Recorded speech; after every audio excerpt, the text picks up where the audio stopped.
This is Dragon Fighter for the Famicom. It's one of my favorite games on the console, and it's absolutely my favorite of the Natsume games, and that includes stuff like Shatterhand, Power Blade, and Mitsume ga Tora, among a lot of other well-known titles. So, yeah, this game is what's up.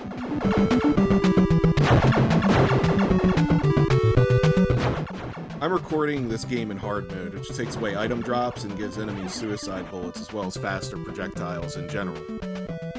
It's a quick code you could do on the title screen. When you see it flashing press start, you press A 4 times, B 4 times, and then A, B, A, B, A, B, A, B.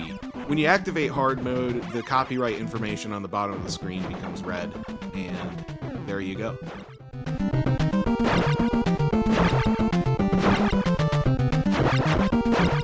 What makes this game exceptional for me compared to its contemporaries is the controls.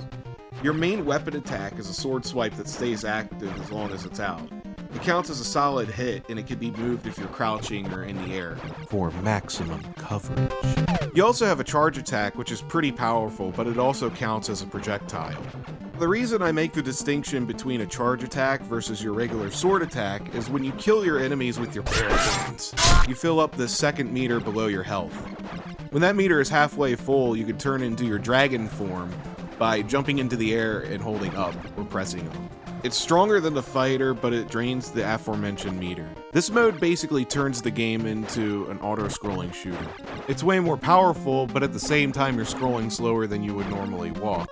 So there's kind of a trade-off between having the more powerful mode, but less screen control in one sense, and then having more screen control, but not as much power. Running low on dragon juice. That being said, though, you can turn back to the fighter whenever you want by pressing down and A. It's usually more beneficial to turn into the dragon briefly to disperse more powerful enemies, or maybe get out of a claustrophobic area.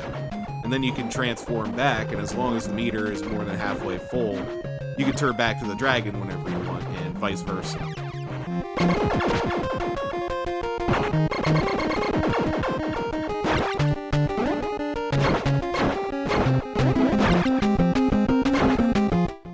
I usually forget that there's other power-ups. Default green is easily the best, blue is decent but weaker, and red is piracy mode. It's horrible.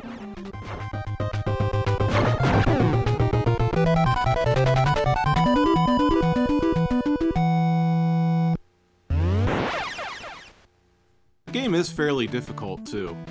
The way it works is you run out of health, it's game over. You get 3 continues. In the manual it says, due to the magic lightning, the dragon fighter has 3 lives. After you lose a life, you may continue from the beginning of the stage in which you lost a life. You will have 3 continues. And yes, the magic lightning is described too.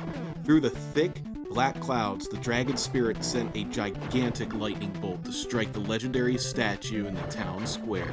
Wondrously, the statue was transformed into a great warrior who began to strike back. So, yeah, thanks to that magic lightning, you get 3 continues.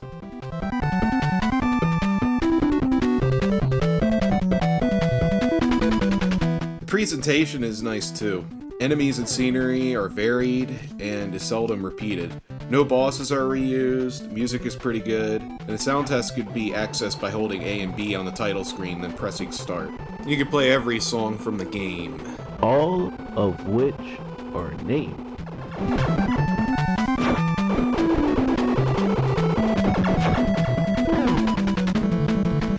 The final level turns the game into a proper shmup. You turn into the ultimate gray dragon, and your meter is gone, so you stay in this form for the entirety of the level. The gray dragon is hands down the strongest form in the entire game, and logic would dictate that these are the strongest enemies in the game as well. There's a pretty decent challenge here. One thing that should be noted is that these enemies, even on easy difficulty, never drop any health power-ups, so if you get into this level and you're low on health, well... This presents a problem. Yeah, what he said.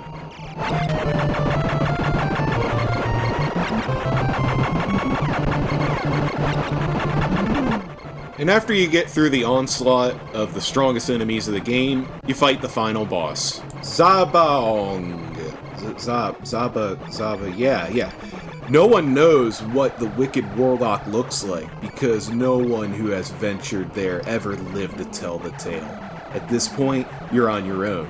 Good luck, and may the dragon spirit guide you. So let's say, for the sake of argument, that you did in fact live there, and you were able to tell the tale. Then congratulations!